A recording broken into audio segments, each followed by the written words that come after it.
Hello and welcome, I'm JD, and today a minor update for Nebulous Fleet Command was released. So let's have a look at some of the major changes. I won't cover any of the balance items within this video. So the first one is probably the changes to the skirmish UI. So we'll just go around the UI and have a look at all the different components. So up in the top left hand corner, this is just a little bit cleaner now. You can see that the background grey has been removed, and if I was to create a formation, see it's a little bit cleaner than the old indented orange. You also see that a lot of the various different icons have been reduced and then later on moved, so just cleaned up a little bit up in the top left hand corner. Down on the main UI board, a little bit of standardization has occurred. So one of the previous items was when you switch between different ship classes and different sizes and the amount of components that a ship had, it would have rescaled or jumped around in the UI, particularly in the bottom right hand corner where the previous DC board was. So if I switch between the light cruisers and the frigate, you'll see that most of the UI stays the same. It's just the mounts on the left hand side that are now rescaled. All of the various mounts and buttons have had a bit of an update. You can see that the components have gotten a little bit smaller, and you can also see that the buttons, they've lost their sort of orange borders, are just a little bit more standing out. One of the new changes over on the right hand side, some new additions and features. It now tells you what the hotkey is for that ship. So number 2 is 2, 1 is Talon, and 3 is Tinny Break. And so you also get the ship name not only down the bottom right hand corner but up in the top left, as well as saying that all of the DC summary information has been kept at scale within a standardized field. And then you also have a movement. So all of the information that you see down in this bottom right hand corner used to be up on the ship bar up the top. So this just co-locates everything. It also gives you the ability to hover over a little bit more and see what it is. So right at the moment you see that power is nominal, command is normal, it's holding its position. If I was just to give it a quick move, it changes. And it no longer has the flashing icons up here, although you do have a very small summary up the top. So command, crew, if it's taking hits and if it's firing on target. At the moment, the Tinny Break doesn't have any ammunition. It only has missiles. So nothing's displaying there at the moment. Oh, sorry. You got the missiles displaying here, and then you've got your ammunition off to the right-hand side. Now, one of the big changes is actually to the DC board itself. So if we click into the DC board, the DC board has been cleaned up and has been made larger. So straight off, you can see that the background of the DC board is actually transparent now. So I can, as I move around, I don't obstruct my screen with the previous black background. And also too, and the components no longer reside around the ship, but actually on the component themselves. So not only is this easier to see and easier to read, as it has a bit of a shorthand, so workshop small, you can also then obviously hover over it like I am, and you can see that it's a small workshop in compartment 8. You then have the thrusters just around the outside. Now previously all of this information resided around the outside of the board, which could get very, very small, particularly on things like battleships. Now you've got your thrusters out the back, so I can turn on other and it will highlight everything, or like always you can choose your mounts, components, and your modules. I believe this is your aft port, aft starboard, your main maneuvering thrusters, and your forward port, forward starboard, and then your frontal braking thrusters as well. That's a bit of an assumption on my behalf, although it would be good to label that if possible. We come into the command menu, right clicking, you can see in move, so we've got orbit position, everything's just been cleaned up a little bit here. We'll come back to heading in a second. Signal as well, just changing it up. Ceasefire, the PPR button has been removed in place of MCON, so selecting MCON will immediately turn off radars and your communications. At the moment it doesn't turn it back on by reselecting it, unless I'm doing it wrong. But at the moment, all it does is turn it off. Weapons menus also had a bit of a cleanup.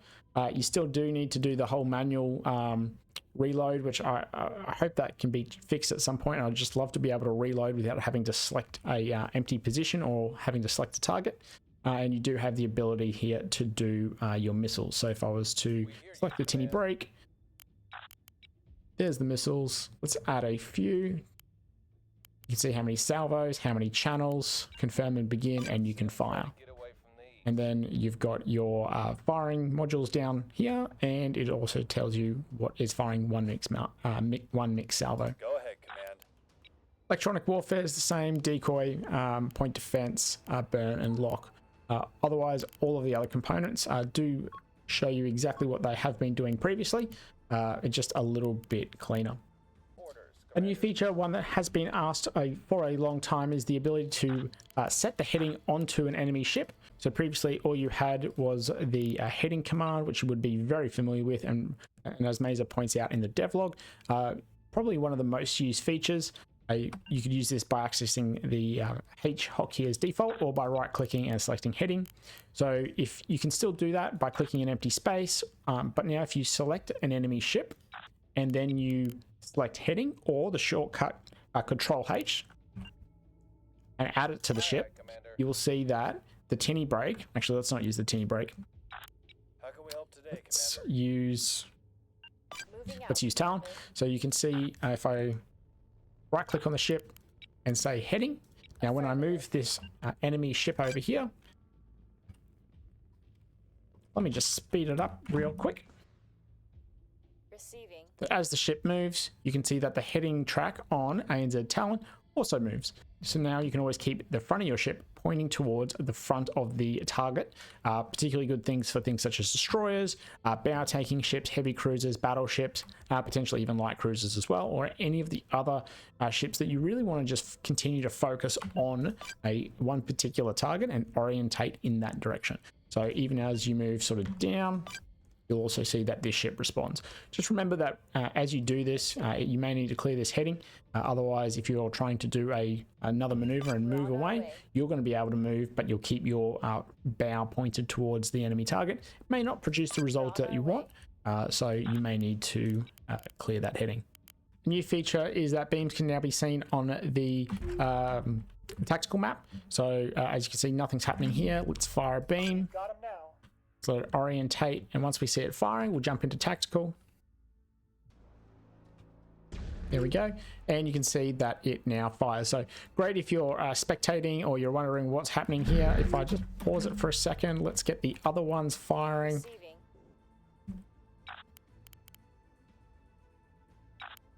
And you can get a bit of a light show now happening in the mini map, or the tactical map I should say. I think that's a pretty good quality of life change, particularly if you're a person who's always spectating a game, or you are doing any of the casts or anything like types of things, or if you're just wondering what's going on.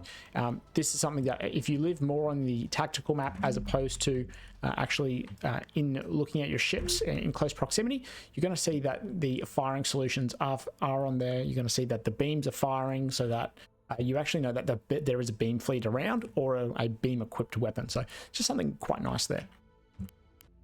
All the starter fleets have been updated with the points cost balances within this patch, so they should all still be 3,000 points, still be viable. The new starter fleet, however, is the Tantalum Squadron. This is a hard difficulty squadron, and it's mostly comprised of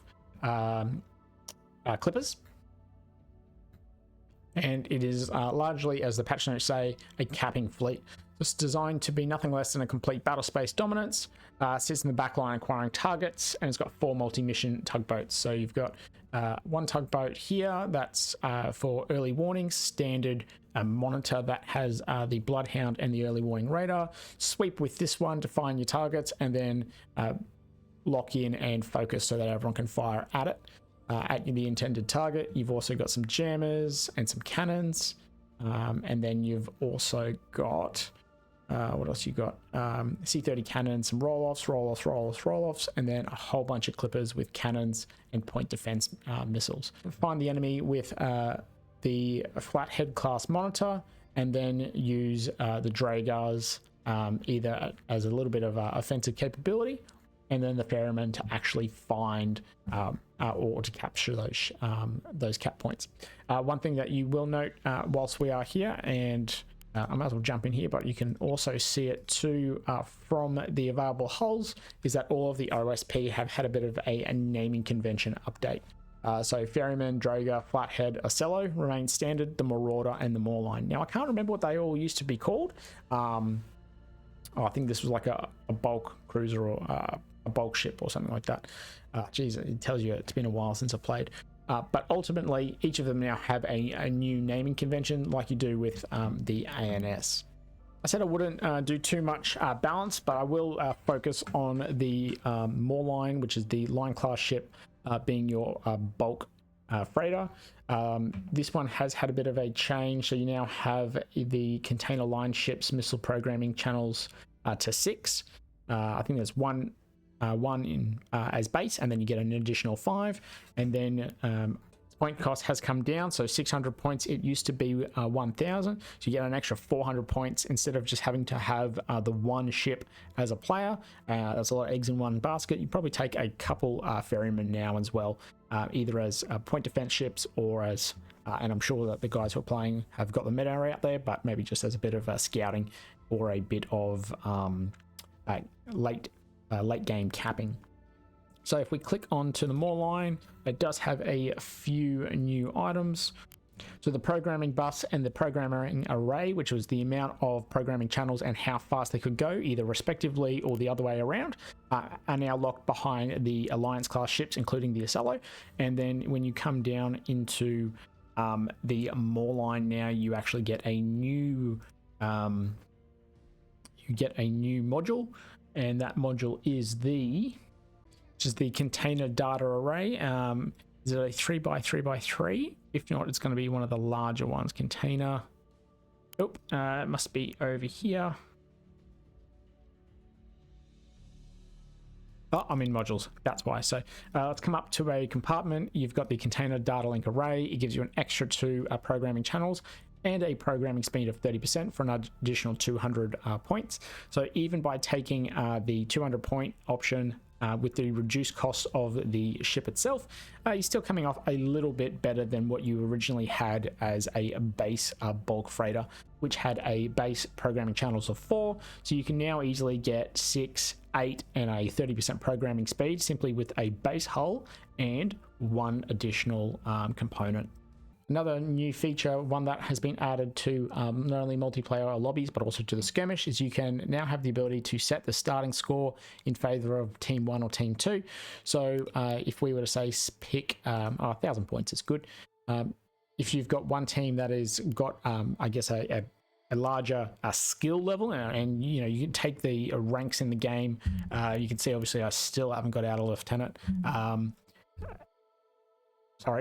Still haven't got out of lieutenant, not my ground army. I was thinking, wet navy. I still haven't got out of lieutenant. So if there was a whole team of lieutenants and midshipmen and a whole team of commanders and whatnot, and they want to play together, well, then what you can do is just change the slider and say, you know what, maybe team 1 gets a 50% bonus. We'll start at 500, and then the enemy team 2, which has the more experienced players, has to get the full 1,000. So this is a good way to just do a little bit of balance shifting without actually having to then doing it like auto balancing within the game. That would be also fun for randoms, but sometimes, you know, a lot of people, especially in the small community that Nebulous Fleet Command currently is, wants to be able to play with their friends. You know, you've played hundreds of hours, you've got to the rank of commander and admiral and whatnot. You want to keep going. So yeah, you know, it's a nice little change there, I think. All right, so that's the end of this video. I do know that there are a number of balance changes, so have a look at them. They are posted on Steam, they are in the official Discord, and I know that someone's already posted them on Reddit. Have a read through, adjust your fleets accordingly if things have gone up and down, and see where the new meta takes you. I do know that Conquest is still developing, so it'd be good to be able to get some hands-on time later on with that. And I think maybe the next step there is starting to develop some ships and templates, and just how it is different to multiplayer and individual skirmish as opposed to how you're going to be doing fleets in Conquest. So thanks for watching and take care.